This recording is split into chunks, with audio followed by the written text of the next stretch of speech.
જે વલકુવાડાનું હવે હું તમને જે મકાન બતાવવાનો છું, આ જે આખી દિવાલ તમે જે જુઓ છો, આખી બાપુની જેને કહેવાય કે એક સમયની અંદર જે ઇબ્રાહિમ શાહ બગદાદી જે બાપુ જે છે એ અહીંયા આગળ રહેતા હતા એમ કહેવાય. જોઈ રહ્યા છો આ વિસ્તાર છે હાજી મૂસા પથરાવાળા હોલ વલકુવાડા, બરાબર છે. અને અહીંયા આગળ જ તે બાપુનું જે ઘર છે એ આપેલું છે.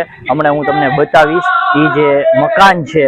મિત્રો, સ્વાગત છે આપનું એક નવા વિડીયોમાં, નવી જ એક એક્સપ્લોર માહિતી સાથે. હું છું જાહિદ એક્સપ્લોરર અને આજે ખાસ જ્યારે ઇબ્રાહિમ શાહ બગદાદીનો ઉર્સ મુબારક છે ત્યારે અમે ખાસ જે બાપુ જાહેરી જિંદગીની અંદર પોતાનું જે જીવન વિતાવ્યું એ ઘર જે ઘોઘાની અંદર જે ઇબ્રાહિમ શાહ બાપુએ જે પોતાની જિંદગીનું જે જીવન વિતાવ્યું ત્યાં આગળ ત્યાંથી જે સંદલ નીકળે છે, આજે હું તમને એ ઘર બતાવવાનો છું.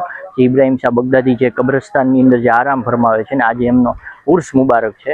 તો ખાસ કરીને આખો વિડીયો જોવાનું ચૂકતા નહીં. વિડીયોમાં મજા આવે તો લાઇક, શેર અને સબસ્ક્રાઈબ કરી દેજો. કન્ટિન્યુ વિડીયોની અંદર બન્યા રહેજો. હું તમને જે અત્યારે એમનું જે ઘર છે એ હું બતાવીશ, જે બગદાદથી આવેલા છે, જે ઇબ્રાહિમ શાહ બગદાદી જેને કહેવામાં આવે છે, બરાબર છે. એટલે કન્ટિન્યુ વિડીયોમાં બન્યા રહેજો.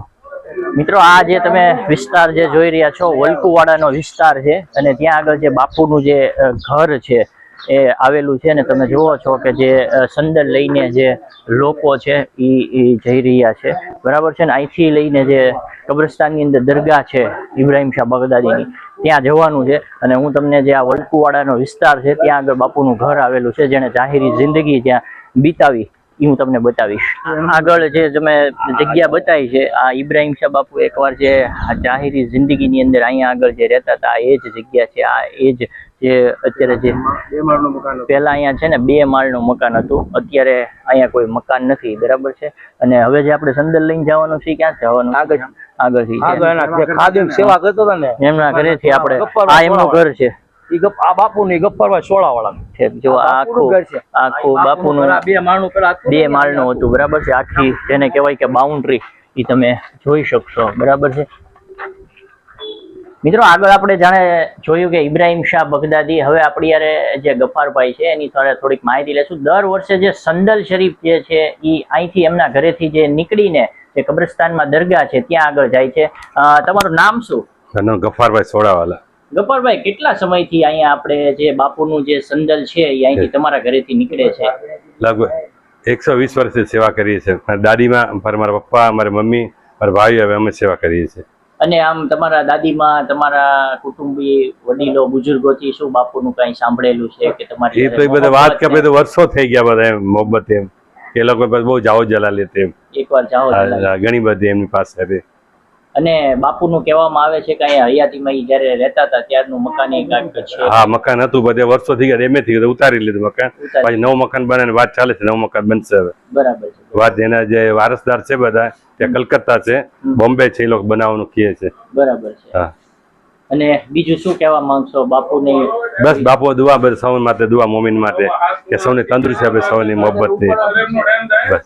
તો મિત્રો, આ હતા ગફ્ફારભાઈ જેમના ઘરેથી વર્ષોથી જેને કહેવાય કે સંદલ મુબારક જે છે એ લઈ જવામાં આવે છે. ને અહીંયા આગળ જે અહીંયા જયારે લોકો આવતા હોય છે તો તેમની તમે શું ખિદમત કરતા હોય? અમે અમારી ચા, પાણી, સોડા, શરબત બધું પીવડાવી છે.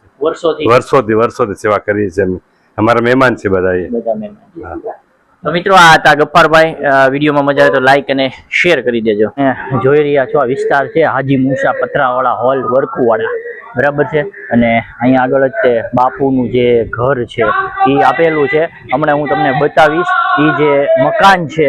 બાપુ જે હયાતીની અંદર ઇબ્રાહિમ શાહ બગદાદી હતા અને એના ઘણા ચમત્કારો છે એ પણ અહીંયા આગળ જે છે એ જાહેર થયેલા છે.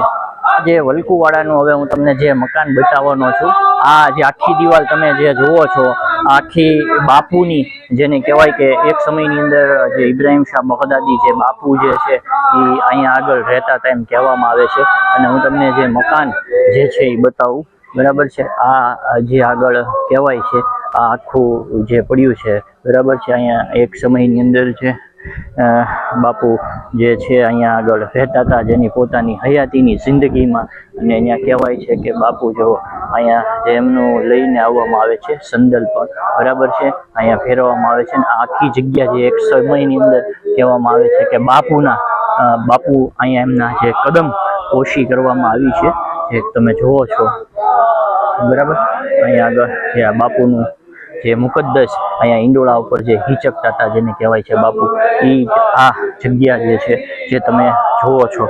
અને જ્યારે ઉર્સ હોય છે ત્યારે ખાસ લોકો દ્વારા અહીંયા આગળ જે છે હાજરી દેવામાં આવે છે, સલામ પઢવામાં આવે છે, તમે જોઈ રહ્યા છો, બરાબર છે.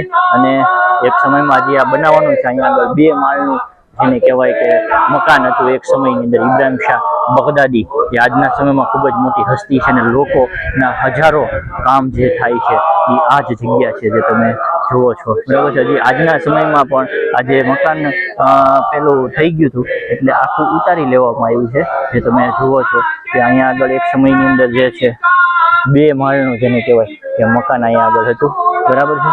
અને આજે એમનો ત્યારે ખાસ જે ઉરુસ મુબારક છે ત્યારે ખાસ આજે જે અહીંયા આગળ સલામ ને બધું પડવામાં આવે છે. મિત્રો આ મેં જે તમને બતાવ્યું જે ઇબ્રાહિમ શાહ બગદાદીનું જે ઘર હતું અને ખાસ જે અહીંયા આગળ એમના જે હયાતીનો સમય કહેવાય છે, બગદાદથી આવ્યા પછી જેતપુર ગયા અને ત્યાંથી એમના મુરીદો ખૂબ જ મોટા પ્રમાણમાં હતા, ત્યારે પછી ઘોઘા વહી આવ્યા હતા, બરાબર છે. તો આજના ઉર્સ મુબારક પ્રમાણે તમે જુઓ છો કે લોકો જે છે અહીંયા આગળ આવ્યા છે અને ખાસ કરીને દુઆઓ કરવામાં આવે છે.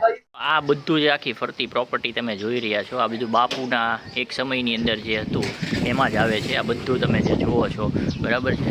અને એમના જે કોઈ વારસદારો છે એ હાલમાં કલકત્તા રહી છે અને આવનાર સમયમાં પણ અહીંયા આગળ બાળકો જે છે એ તાલીમ લે માટે મદ્રાસાનું પણ અહીંયા આયોજન કરવામાં આવ્યું છે. એ લોકોએ કીધું છે કે આવનાર સમયમાં અમે અહીંયા છે એક શાનદાર મદ્રાસો બનાવશું. અને એક ઓલામાંથી કેટલા રૂમમાં બધે 5-6 મકાનમાં જાઓ, એક મકાનમાંથી એક સિસ્ટમ રાખે બાણા અંદર.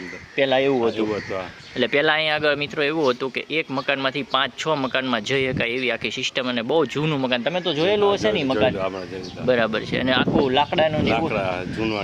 લાકડાનું આખું જૂનવાણી મકાન હતું. તો મિત્રો આ જે મેં તમને બતાવ્યું ને ગફ્ફારભાઈએ આપણને ઘણી બધી માહિતી આપી, બરાબર છે. એમનો પણ શુક્રિયા અદા છે કે આજે જે ઇબ્રાહિમ શાહ જે બગદાદી છે એમની હયાતી જિંદગી જે છે એમણે જે અહીંયા જે છે બશર કરી છે. જે આપણે અગાઉ પણ સ્ટોરીમાં હુસેન મિયા બાપુના વાત આપણે સાંભળી હતી કે હિંડોળો હતો, પછી ઓલો બેલ હતો, એવું ઘણી બધી વસ્તુઓ જે છે એવું અહીંયા આગળ હતું. જે ગફ્ફારભાઈ છે એ વર્ષોથી એમના બાપ દાદા એમના વડીલો પણ બાપુની ખિદમતમાં જોડાયેલા છે.